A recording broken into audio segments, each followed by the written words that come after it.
PF ಹಣ ಟ್ರಾನ್ಸ್ಫರ್ಗೆ ಬದಲಾಯಿತು 5 ಹೊಸ ನಿಯಮ. ಪಿಎಫ್ ಹಣಕ್ಕಾಗಿ ತಿಂಗಳುಗಟ್ಟಲೆ ಕಾದಿದ್ದೀರಾ? ಕೆಲಸ ಬದಲಾಯಿಸಿದಾಗ ಪಿಎಫ್ ಟ್ರಾನ್ಸ್ಫರ್ಗೆ ಫಾರಂ ತುಂಬಿ ಸುಸ್ತಾಗಿದ್ದೀರಾ? ಇನ್ಮುಂದೆ ಆ ತಲೆನೋವೇ ಇಲ್ಲ.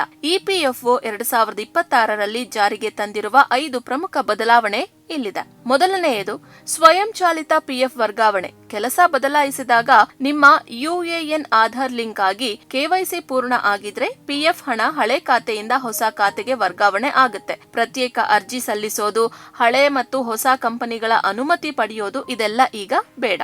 ಎರಡನೆಯದು ಯುಎಎನ್ ಆಕ್ಟಿವೇಶನ್. ಈಗ ಉಮಾಂಗ್ ಆಪ್ ನಲ್ಲಿ ವೆಬ್ ಪೋರ್ಟಲ್ ಮೂಲಕ ಯುಎಎನ್ ಆಕ್ಟಿವೇಟ್ ಮಾಡೋ ಸೌಲಭ್ಯ ಇಲ್ಲ. ಇದನ್ನ ಪೂರ್ತಿಯಾಗಿ ಉಮಾಂಗ್ ಆಪ್ಗೆ ಶಿಫ್ಟ್ ಮಾಡಲಾಗಿದೆ. ಅದರಲ್ಲೂ ಆಧಾರ್ ಆಧಾರಿತ ಫೇಸ್ ಅಥೆಂಟಿಕೇಶನ್ ಮೂಲಕ ಇನ್ನಷ್ಟು ಸೆಕ್ಯೂರ್ ಆಗಿ. ಮೂರನೆಯದು ವೇಗದ ಕ್ಲೈಮ್ ಸೆಟಲ್ಮೆಂಟ್. ಹೊಸ ಪಿಎಫ್ ವಿಡ್ರಾವಲ್ ಅರ್ಜಿಗಳನ್ನ ಅದೇ ದಿನ ಇಲ್ಲಾಂದ್ರೆ ಗರಿಷ್ಠ 2 ದಿನಗಳಲ್ಲಿ ಇತ್ಯರ್ಥಪಡಿಸುವ ಗುರಿ ಇಪಿಎಫ್ಒ ಹೊಂದಿದೆ. ಪಿಂಚಣಿ ಕ್ಲೈಮ್ಗಳನ್ನ ಗರಿಷ್ಠ 20 ದಿನಗಳ ಒಳಗೆ ಇತ್ಯರ್ಥ ಮಾಡೋದು ಕಡ್ಡಾಯ. ಸರಿಯಾದ ಕಾರಣ ಇಲ್ಲದೆ ತಡ ಆದ್ರೆ ಆ ಹಣಕ್ಕೆ ವರ್ಷಕ್ಕೆ 12% ಬಡ್ಡಿ ಬ್ಯಾಂಕ್ ಅಥವಾ ಇಪಿಎಫ್ಒ ಕಟ್ಟಬೇಕಾಗುತ್ತೆ. ನಾಲ್ಕನೆಯದು ಆಟೋ ಸೆಟಲ್ಮೆಂಟ್ ವಿಸ್ತರಣೆ. ಇಲ್ಲಿಯವರೆಗೂ 5 ಲಕ್ಷದ ಒಳಗಿನ ಅಡ್ವಾನ್ಸ್ ಕ್ಲೈಮ್ಗಳಿಗೆ ಮಾತ್ರ ಆಟೋ ಸೆಟಲ್ಮೆಂಟ್ ಇತ್ತು.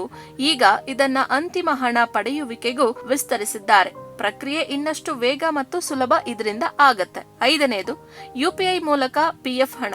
ಭೀಮ್ ಆಪ್ ಯುಪಿಐ ಮೂಲಕ ನೇರವಾಗಿ ನಿಮ್ಮ ಬ್ಯಾಂಕ್ ಖಾತೆಗೆ ಪಿಎಫ್ ಕ್ಲೈಮ್ ಹಣ ಜಮಾ ಆಗೋ ವ್ಯವಸ್ಥೆಯನ್ನ ಇಪಿಎಫ್ಒ ಶೀಘ್ರದಲ್ಲೇ ಪರಿಚಯಿಸಲಿದೆ. ಇದರಿಂದ ಪಿಎಫ್ ಹಣ ಪಡ್ಕೊಳ್ಳೋದು ಇನ್ನಷ್ಟು ವೇಗ ಆಗತ್ತೆ. ಒಟ್ಟಿನಲ್ಲಿ ಈ ಎಲ್ಲಾ ಬದಲಾವಣೆ ಒಂದೇ ಗುರಿ ಇಟ್ಕೊಂಡಿದೆ. ಪಿಎಫ್ ಪ್ರಕ್ರಿಯೆಯನ್ನ ವೇಗ, ಸುಲಭ, ಪಾರದರ್ಶಕ ಮಾಡುವುದೇ ಇದರ ಗುರಿ.